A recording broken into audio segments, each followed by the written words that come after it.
is shocking to me how many women on this post said, I don't even know how I work. I don't have any idea how the 28-day cycle works in my body, let alone having to communicate it to our small humans. So let's break it down. Just a reminder, I'm not a medical professional. I'm just a woman who lives this for 2 decades. In a 28-day cycle, you have 2 phases. Estrogen dominance in the first 2 weeks. Progesterone dominance in the second 2 weeks. Which is why you kind of feel like 2 different humans. In order to explain it best, let's make it a story. Your uterus will be a beautifully wallpapered room, and your hormones are what maintain this beautiful room. Those first 5 days where you're switching to estrogen dominance, you're tearing down that wallpaper, realizing that no guest came to town. And in order to prepare for a potential new guest, you need new wallpaper. And really, the most annoying part of any wallpaper project is tearing down the first round. And once that wallpaper's down, you start to put up some new. During this time, you actually start to feel really good about yourself, realizing there's an egg ripening in your ovary. Your hormones signal to you, go and attract suitors, which means you start to feel more confident. All of your outfits seem to feel better. You're not as bloated. You just feel like you're showing the best of yourself to the world.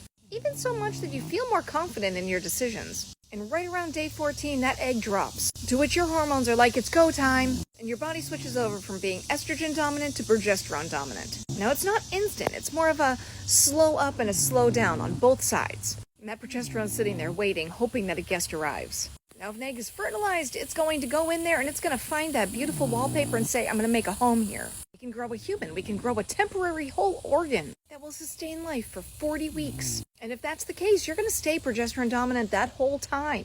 Which means now you're much more protective. You're no longer looking for the attraction of the outside world. You're wanting to protect the inside. Which means you tend to be a little more reserved. Not as confident in your choices. Sometimes getting annoyed with yourself because you're like, I was just confident in my choices and now I'm wishy-washy. Now let's say you drop that egg and 5 or 6 days later, the wallpaper just watches it woe past, not finding a home. It says, let's give it a little bit more time. And around day 24, 25, it starts to grieve its loss. It realizes it's going to take all that wallpaper down soon and knows how annoying that is. So you're a little bit more on edge. Though your brain doesn't feel like a failure, your uterus does. So you're a little more moody. And right around day 28, your progesterone waves the white flag and drops, leading the way for estrogen to once again become dominant. And you are reminded that you definitively do not have a new tiny human growing inside of you, starting the cycle all over. Now, if you wear a Fitbit and you track your resting heart rate, your heart rate actually changes between the first 2 weeks and the second 2 weeks. It will be significantly lower during the first 2 weeks than it is the second 2 weeks. Mine usually is 5 to 6 points different.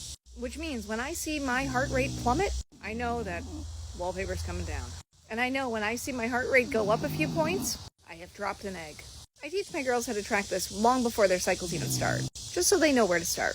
It makes their bodies more predictable, their moods more predictable, and that knowledge is gold.